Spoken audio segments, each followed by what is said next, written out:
4.5 crore case Indian judiciary में pending है।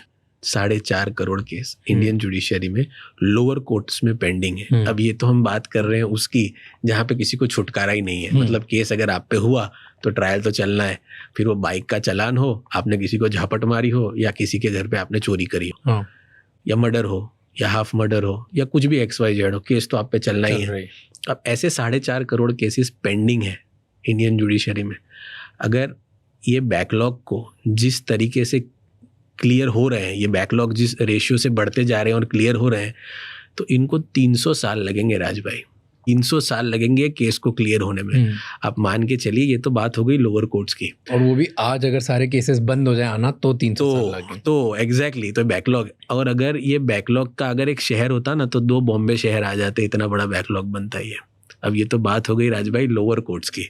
अब आप बात करिए सुप्रीम कोर्ट की। सुप्रीम कोर्ट में 70,000 केस पेंडिंग है, 70,000। सो आप 70,000 केस की लाइन में है जो VIP क्यू है। आपको पता ही है, मतलब सुप्रीम कोर्ट जाना है तो पैसा तो चाहिए आपको, और मोटा पैसा चाहिए, उसके बिना कोई आपकी फाइल नहीं छुएगा, ये वास्तविकता है। तो VIP लाइन भी 70,000 की है, तो ये हकीकत है।